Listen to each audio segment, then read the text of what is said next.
tout le monde, je vous retrouve pour vous parler de l'un des romans de mon petit challenge personnel de 2023 qui consiste à voyager via les livres dans des pays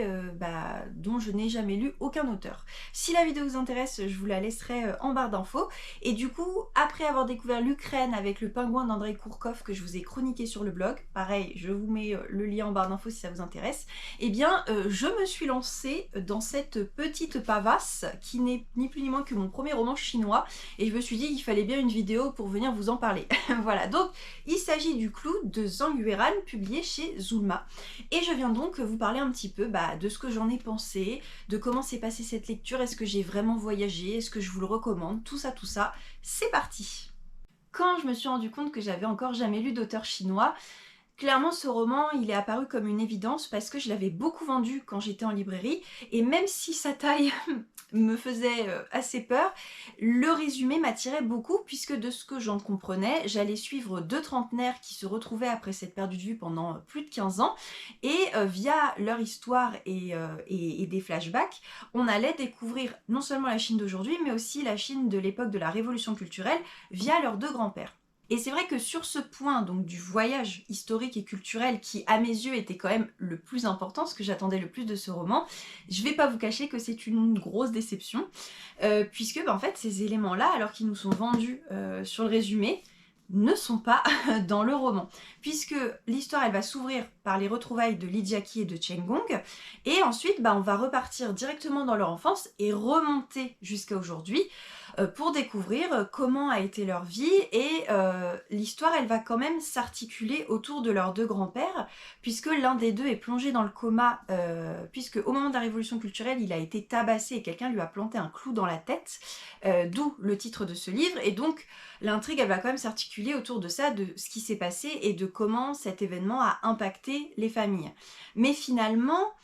étant donné qu'on suit réellement la vie de Li Jiaqi, de Chen Gong et de leurs proches, ça pourrait se passer dans n'importe quel pays. Et donc, c'est clairement pas un roman qui, comme je le pensais, nous fait voyager dans la Chine d'aujourd'hui et d'hier. Le Clou, c'est finalement un roman d'ambiance. Voilà. Et je dirais même un roman d'introspection, parce que le rythme, il est très lent, très contemplatif. On entre vraiment dans les pensées des deux personnages, on suit leur vie, ils sont tous les deux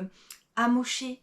par la vie, ils ont des côtés sombres et ils essayent de sortir la tête de l'eau malgré tout. Et en fait, finalement, ce roman, il met le doigt, je trouve, sur la construction des enfants, des adolescents, des jeunes adultes, quand il y a des secrets de famille, des non-dits, des adultes en difficulté autour d'eux. Et même si la réflexion et ce qu'elle dénonce, j'ai trouvé que c'était pertinent et intéressant, j'ai quand même trouvé ça beaucoup trop long, vraiment. Parfois, quand je voyais le nombre de pages qui me restaient et où on en était dans l'histoire, je me disais, mais où est-ce que l'autrice veut en venir, quoi? Donc c'est vrai qu'il faut dire ce qui est, ça restera quand même pas une lecture très marquante pour moi. Comme vous pouvez le voir, évidemment que je suis déçue par ma lecture parce que je pensais vraiment voyager en Chine et que ça n'a pas été le cas, mais je trouve quand même que ce roman, il permet vraiment de découvrir la littérature chinoise parce que c'est une société qui est très différente de la nôtre en termes de tradition, de valeurs, et donc les personnages ils s'ancrent là-dedans et ils sont du coup forcément totalement différents de ceux auxquels on est habitué. Et puis parce que l'autrice dénonce en termes de comportement, de conséquences, ça s'inscrit aussi dans cette société chinoise, donc forcément que nous ça nous fait découvrir quelque chose. Et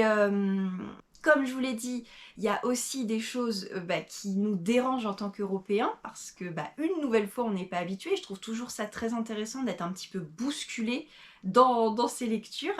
Et alors après c'est totalement subjectif et je me plante peut-être complètement parce que c'est que mon premier roman chinois, mais j'ai vraiment eu le sentiment que la plume et le style c'était très propre aux Chinois. Voilà, peut-être que c'est juste propre à l'autrice, mais c'est en tout cas le ressenti que j'ai eu et ça aussi ça m'a apporté d'une certaine façon un petit dépaysement.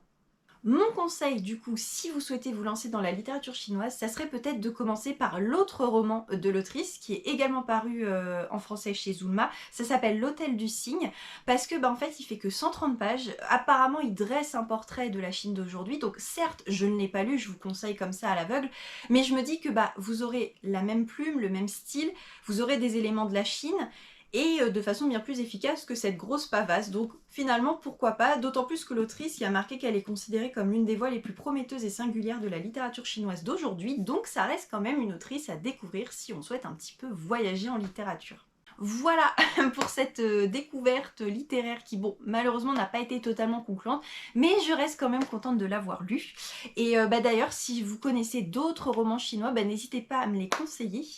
Et puis écoutez, sur ce, je vous dis à très vite dans une prochaine vidéo. Hasta luego!